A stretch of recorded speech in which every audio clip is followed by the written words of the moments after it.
Bonsoir tout le monde, j'espère que vous allez bien. On va enchaîner rapidement avec le module marketing. Pour rappel, ce matin, on a parlé sur la définition du marketing, l'utilité du marketing et le positionnement dans le marketing et les P du marketing.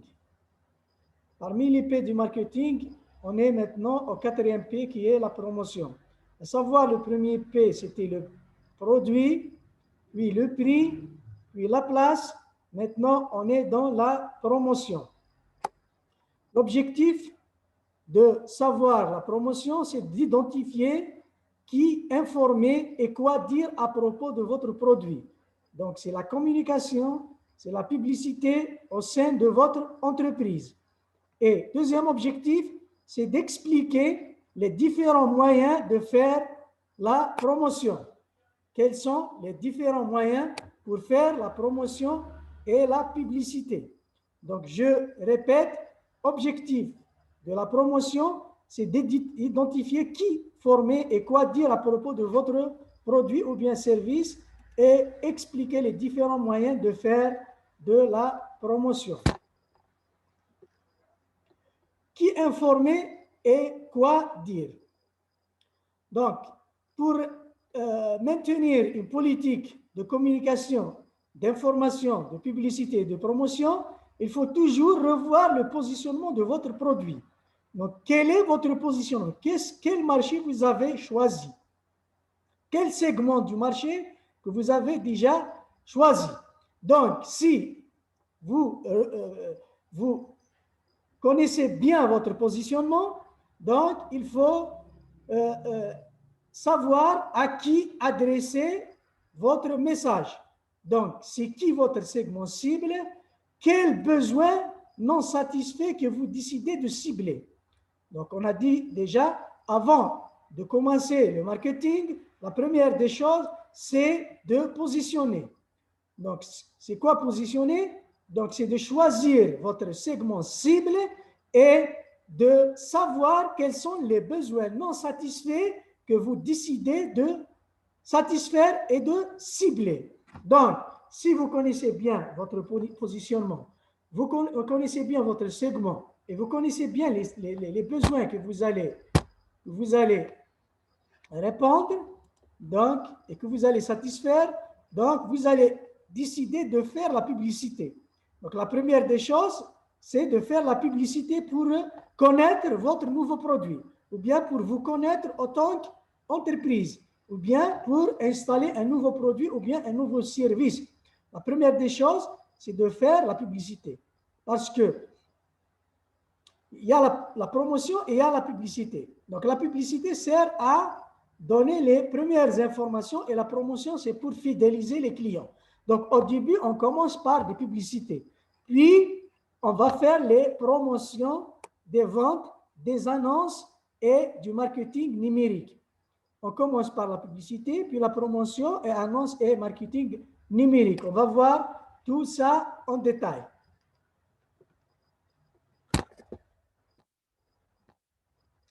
Donc, la publicité, donc, les outils de base, il faut que ce soit simple, net et approprié. Donc, il faut utiliser des outils simples, nets et appropriés, puisqu'on est dans la petite et moyenne entreprise. Donc, on ne peut pas choisir les moyens de publicité, les lourds moyens de publicité. Donc, il faut choisir un outil de base simple, net et approprié. Pour la promotion, les articles promotionnels, il faut bien cibler les clients, il faut mettre en valeur votre produit ou service, il faut annoncer de manière judicieuse. Bien cibler les clients, mettre en valeur votre produit, annoncer de manière judicieuse, d'une manière très brève, d'une manière efficace. Et pour les médias, donc on a dit que souvent cher, donc ils sont plus adéquats pour les grandes entreprises. Donc, l'utilisation des médias comme la télévision et la radio, souvent, c'est plus cher et c'est adéquat pour les grandes entreprises. Donc, les outils de base de votre publicité doivent être simples, nets, appropriés. les articles de promotion, bien cibler les clients, mettre en valeur votre produit, annoncer de manière judicieuse votre publicité. Donc, pour les promotions, donc, pour les promotions des biens et des marchandises, il faut assembler les biens similaires, faites que vos rayons paraissent bien garnis, montrez la face avant des emballages, affichez clairement les prix, mettez les produits là où ils sont facilement visibles. Donc, si vous avez des produits, donc des marchandises, des produits finis, non les services, donc il faut tenir en compte qu'il faut bien assembler les biens, il faut faire que vos rayons paraissent bien garnis, il faut montrer la face avant des emballages, afficher clairement les prix et mettez les produits là où ils sont facilement visibles. Donc, pour les idées de promotion des ventes, comment faire la promotion des ventes de produits et de services? Donc, en général, on peut laisser les clients essayer les nouveaux produits. Donc, on peut faire des échantillons et laisser les clients essayer les nouveaux produits. On peut utiliser des tirages au sort, des jeux pour faire des tirages au sort. Donc, c'est pour essayer de dynamiser la consommation de vos produits. Faites des démonstrations. Donc, des fois, c'est important de faire des démonstrations au niveau des magasins ou bien au niveau des foires. Si vous participez aux foires professionnelles, donc il est très intéressant au moment de faire votre marketing, c'est très intéressant de faire des démonstrations sur place, les démonstrations d'utilisation de ces produits.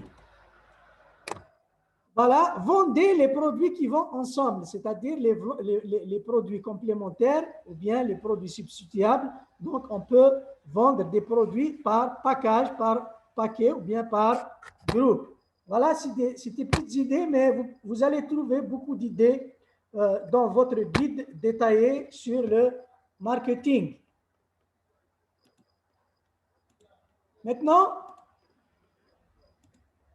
les annonces publicitaires.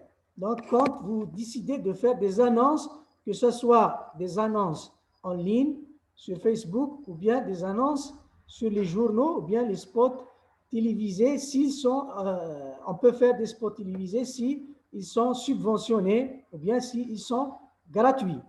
Donc, les annonces publicitaires peuvent se faire par des articles dans un journal ou magazine, peut être un spot télévisé. Il n'est pas facile d'obtenir de la publicité au niveau des télévisions, donc c'est pour ça, si vous aurez l'occasion d'être présenté par les journalistes, donc c'est une publicité gratuite ou bien c'est une publicité subventionnée. Mais ici, vous ne pouvez pas contrôler ce que l'on dit à propos de votre entreprise. Donc, si vos publicités vont être faites par des articles de journaux ou bien des passages de radio, de télévision par les journalistes, donc c'est gratuit, mais des fois, on peut dire des choses qui n'existent pas au sein de votre entreprise. Voilà. Si on dit des choses qui n'existent pas au sein de l'entreprise, ça peut vous créer un problème. Bon, une question ici, si c'est possible, parlez-nous un peu des entreprises qui vendent des services, par exemple, information et engagement. Donc, je donne les éléments de base de marketing, je les explique à travers des exemples palpables physiques, mais dans le guide du formateur, du guide de votre guide, vous allez trouver des exemples sur les entreprises de services. Le marketing numérique. Donc, le marketing numérique se fait à travers les sites web, les publicités en ligne, le marketing par courrier et les réseaux sociaux.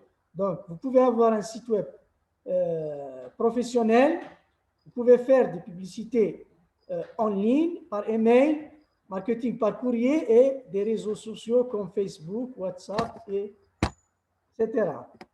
Maintenant, on passe très rapidement pour le cinquième P, le personnel. On a dit que le premier P, c'est le produit. Le deuxième P, c'est le prix. Troisième P, c'est la place. Quatrième P, c'est la publicité et la promotion. Le cinquième P, c'est le personnel. Donc, le personnel va vous aider. Le choix du personnel, le choix du personnel, la motivation du personnel, la formation du personnel, c'est un très bon pilier pour que vous puissiez se démarquer et se distinguer en termes de marketing de votre entreprise et de vos produits et services. Donc, l'objectif de le personnel, donc de la partie personnelle, c'est d'expliquer à quel point les personnes sont importantes pour le marketing. Donc, à quel point les personnes sont importantes pour le marketing. Identifier le personnel clé qui fait la différence dans votre entreprise. Améliorer vos compétences en tant qu'agent commercial. Donc, l'objectif d'apprendre le P du marketing, c'est d'expliquer à quel point les personnes sont importantes pour le marketing. Identifier le personnel clé qui fait la différence et améliorer vos compétences en tant qu'agent commercial. Donc, à quel point les personnes sont importantes.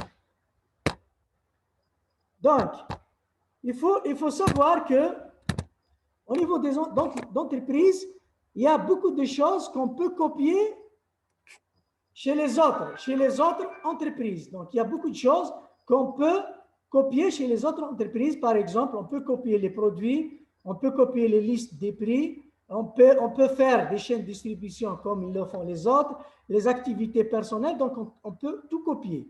On peut faire la même chose, ce qu'on appelle le benchmarking des entreprises. Donc, c'est en quelque sorte, c'est l'espionnage entre les entreprises. On peut copier la manière, donc toutes les entreprises maintenant, si vous voyez les coupes des voitures, presque dans toutes les marques, à chaque année, on trouve les mêmes coupes parce qu'il y a des choses qui se copient entre les entreprises. Donc, les designs peuvent être copiés entre une entreprise et une autre entreprise. On peut faire la même chose avec les prix, la chaîne de distribution et les activités de promotion. Mais la seule chose qu'on ne peut pas copier d'une entreprise à une entreprise, c'est les personnes. On ne peut pas avoir une personne compétente chez moi parce qu'il y a une autre personne qui est compétente dans une entreprise. C'est pour ça, donc c'est important que vous-même, en tant que manager, de s'occuper de vos personnes, de vos personnels, de vos ressources humaines.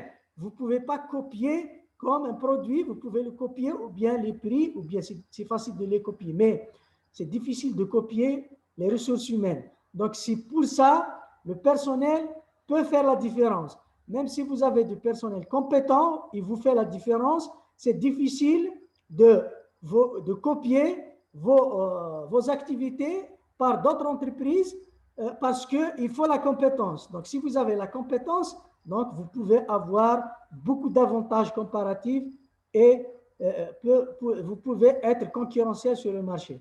Donc, les personnes peuvent faire la différence pour votre entreprise. C'est les personnes qui peuvent faire la différence. Toute autre chose se copie. Mais les personnes, c'est difficile. Donc, il faut vraiment les encourager. Il faut bien choisir les personnes et bien encourager les personnes et bien former les personnes au sein de l'entreprise. Ça, on doit toujours commencer par identifier le personnel clé.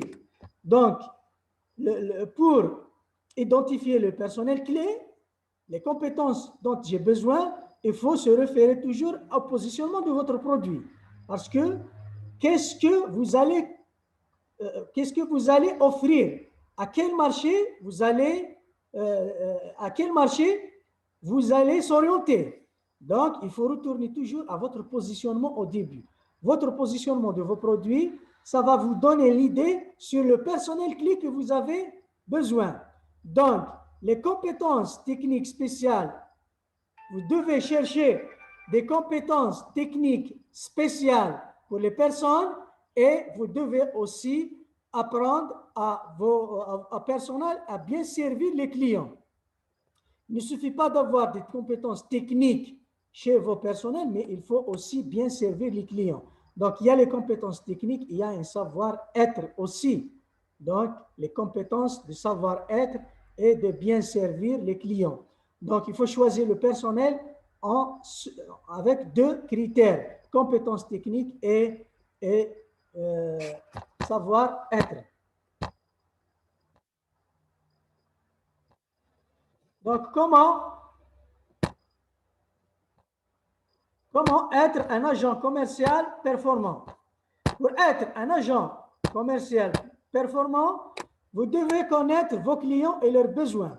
Donc, il faut connaître les besoins du client, soit vous-même, soit la personne qui va s'occuper de la commercialisation et de la gestion des ventes. Donc, il faut connaître les clients et les besoins. Il faut savoir comment traiter les clients. Il faut avoir une connaissance sur l'attirance des clients, la fidélisation des clients. Il faut aussi connaître vos produits et comment les utiliser. Donc, il faut connaître le produit que vous vendez. C'est-à-dire, vous connaissez le client et les besoins, vous connaissez comment traiter les clients et vous connaissez aussi vos produits. Quelle matière première utiliser? Quelle est la différence entre vos produits et les autres produits? Quelles sont les techniques d'utilisation de tous ces produits? Comment faire l'entretien? Comment les bien optimiser? Et etc., etc., etc. Donc, en tant qu'agent commercial, il faut connaître les clients et leurs besoins, connaître comment se traiter avec les clients et connaître comment utiliser vos produits et services. Donc, pour avoir une connaissance des besoins des clients, il faut écouter attentivement. Il faut poser des questions. Il faut donner des conseils et offrir les produits et services adéquats. Il faut être poli. Donc, comment traiter les clients? Il faut être poli et aimable. Il faut être honnête et digne de confiance. Éviter tout désaccord, dispute avec les clients. Donc, éviter tout désaccord ou dispute avec les clients. Il faut remercier les clients. Pour la connaissance de vos produits, il faut bien connaître vos produits. Il faut expliquer les avantages, pas les avantages et les inconvénients aussi. Maintenant, le 6e P. On dit que le 6e P du marketing, c'est le processus. C'est le processus. C'est quoi le processus et comment utiliser le processus pour vous aider dans la politique de marketing au sein des entreprises. Donc, l'objectif de cette étape de processus, c'est d'identifier votre processus de point de vue marketing, expliquer pourquoi le processus est important en marketing et identifier les moyens pour améliorer votre processus. Vous allez trouver beaucoup de détails sur le guide, mais on va y aller rapidement ici pour vous expliquer le processus. On va vous donner un exemple d'un restaurant. Si vous avez un restaurant, donc vous avez un processus, une manière, une méthode, une méthodologie ou bien une stratégie pour servir les clients. On va prendre cet exemple par exemple. Un restaurant qui utilise ce processus. La première des choses, les clients appellent pour réserver une table. Donc, à chaque fois, les clients doivent appeler pour réserver une table. Donc, il faut réserver. Deuxième étape, que les clients entrent et attendent d'être placés. Ils rentrent, ils vont attendre que le serveur va les placer.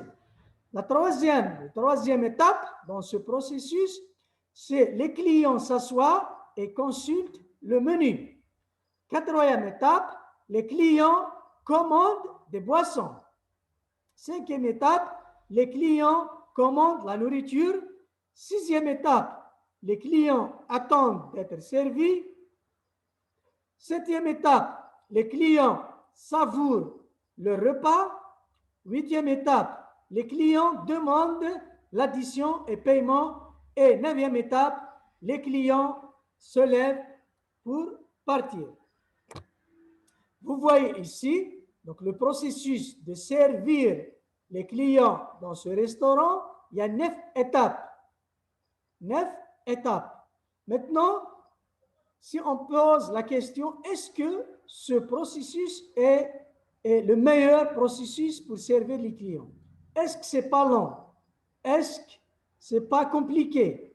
Donc, je pense qu'on peut changer ce processus. À travers notre expérience, on peut dire que c'est lent, les clients qui attendent beaucoup, qui perdent leur temps, peuvent ne pas venir à ce restaurant à cause de processus qui est très, très compliqué. Donc, on peut proposer à l'amélioration de ce processus. Par exemple, ici, on peut, par exemple, éliminer directement la 9e partie et la 7e partie. On peut que la première étape va devenir 3e et 3e peut devenir première, c'est-à-dire c'est une méthode de faire les choses efficaces. On peut même faire un autre processus différent, c'est le self-service. Il y a beaucoup de restaurants maintenant, si vous rentrez, vous allez trouver le self-service. Vous servir vous-même. Il y a beaucoup de clients qui préfèrent ça. Donc, à cause du processus, vous pouvez gagner des clients et vous pouvez perdre des clients. N'importe quelle entreprise a son propre processus pour servir les clients. Voilà un exemple, ce qu'on appelle le processus. Donc, pour améliorer votre processus, c'est possible de réduire ou d'élargir votre processus. C'est possible de modifier la séquence des étapes. C'est possible aussi d'améliorer le service à chaque étape. Voilà. Maintenant, on va passer directement au dernier P du marketing, ce qu'on appelle la preuve physique ou bien la preuve matérielle. Donc, pour convaincre les gens, il faut avoir des preuves physiques et des preuves matérielles. Il ne suffit pas d'avoir un bon produit. Il ne suffit pas seulement d'avoir des bons prix et être dans un bon emplacement et une méthode de distribution adéquate, une publicité, une politique de communication adéquate, le personnel est bien éduqué, bien formé, j'ai un bon processus pour servir les clients. Il y a aussi ce qu'on appelle la preuve physique. Donc, dans le 7e fait, on va vous expliquer c'est quoi la preuve physique et identifier comment créer une preuve physique, comment on peut créer des preuves physiques. Donc, la preuve physique, c'est quoi? La preuve physique, c'est ce que les clients peuvent voir, ils peuvent le voir, ils peuvent entendre, bien entendre, ils peuvent goûter, ils peuvent même toucher. Donc, c'est les choses que les clients peuvent sentir. Donc, comment faire des preuves physiques dans les entreprises? Donc, ça dépend de votre projet et de vos produits et services. Donc, si vous vendez des glaces, donc c'est facile de convaincre les gens pour dire que vous avez de très bonnes qualités de produits. Il suffit de goûter. Donc, les gens peuvent goûter. C'est comme les magasins de parfum, les grands magasins du parfum. Donc, vous voyez beaucoup de marques et à chaque rayon de marque, vous allez trouver une bouteille que vous pouvez utiliser. Donc, à chaque fois, la preuve physique dans les magasins de parfum, c'est d'essayer. Donc, en essayant, on peut choisir, on peut se convaincre d'acheter du parfum en essayant. Ça, c'est la preuve physique. Par exemple, dans les entreprises du bâtiment, si vous voulez convaincre, vous faites la promotion du bâtiment, vous voulez convaincre les gens. On utilise les maquettes, que ce soit les maquettes physiques ou bien les maquettes qui se font à travers l'ordinateur, donc en ligne. Vous pouvez donc faire des maquettes très attirantes et vous pouvez convaincre les gens à acheter des appartements en voyant ceci comme de la réalité. Donc, ça, dans la promotion du bâtiment. On utilise aussi les preuves physiques pour les maçons, les menuiseries, en prenant des photos de chaque bien ou bien chaque produit déjà livré, donc déjà produit. On prend des photos et on peut convaincre les clients en leur montrant les clients et les réalisations qu'on a déjà réalisées avant. Ça, c'est... Donc, il y a beaucoup des gens qui font ça, que ce soit les gens qui font la peinture, la maçonnerie, les travaux du bâtiment et tout ça. On peut aussi, si notre entreprise est une entreprise de service, on peut pas fabriquer des choses palpables, physiques, donc on peut utiliser des preuves physiques pour prouver que vous êtes digne de confiance, votre entreprise travaille professionnellement, donc c'est à travers vos cartes de visite, à travers les dépliants que vous utilisez, à travers votre posture, votre qualité vous-même en tant que gérant d'entreprise, tout ça, ça peut constituer des preuves physiques que vous êtes professionnel. Voilà, donc c'est ce que les clients peuvent sentir à chaque interaction avec votre entreprise. Comment créer des preuves physiques? Donc, on peut créer par des choses qui sont nettes, la propreté. Donc, on peut donner une preuve physique dans un restaurant qu'on est professionnel par la propreté et la netteté. La bonne odeur, les couleurs et les styles convenables utilisés dans certains produits. Donc, les supports utilisés doivent être toujours par rapport à votre positionnement que vous avez choisi. Donc, les preuves physiques aussi se rapportent toujours aussi au positionnement, à votre positionnement de produit. Donc, voilà, on a fait tout le tour de la question de marketing dans une entreprise. J'ai essayé de résumer le tout, mais tous les détails, toutes les explications, les exemples et les cas sont dans votre guide marketing. Ils sont dans votre guide marketing. Donc, je vais vous envoyer le guide juste après la formation. Je vais vous envoyer un guide marketing. Je vais vous envoyer aussi les vidéos, bien sûr. Et aussi, je vais vous envoyer le cours interactif pour faire les tests et faire les prises d'écran pour les tests réalisés. Donc, ça, c'est après la séance. Bon, je résume. On a parlé, c'est quoi le marketing, l'utilité du marketing, comment faire le marketing. Pour faire le marketing, il faut commencer par le positionnement. Pour faire le positionnement, il faut chercher les informations sur les clients et la concurrence. Après avoir ces informations, il faut segmenter les marchés, les clients, il faut les diviser en catégories, choisir la meilleure catégorie que vous puissiez être compétitif. Puis, si vous faites ça, donc vous commencez à convaincre les clients de ce segment en commençant par les bons produits, les bons prix, un bon emplacement, une méthode de distribution, une bonne communication, publicité, promotion et un bon processus, un bon personnel et on termine avec des preuves physiques. Comme ça, si vous maîtrisez tout ça, vous serez un bon marketeur et un bon gestionnaire d'entreprise qui maîtrise le marketing. Il nous reste 2 minutes. Donc après, on va prendre 5 minutes. On va reprendre pour voir un petit peu le guide. On va voir la structure de votre guide, le guide de marketing, comment il est structuré, quels sont les points forts d'apprentissage qui se trouvent dans ce guide. Comme ça, donc, vous aurez à travailler tous les détails dans ce guide. Puis, je vais vous envoyer le cours interactif. Vous allez lire et répondre aux questions et enchaîner dans le cours interactif. Vous allez enchaîner d'une unité à une autre unité jusqu'à terminer toutes les unités. Et je vous remercie beaucoup pour votre attention et on va se voir dans 5 minutes. Merci.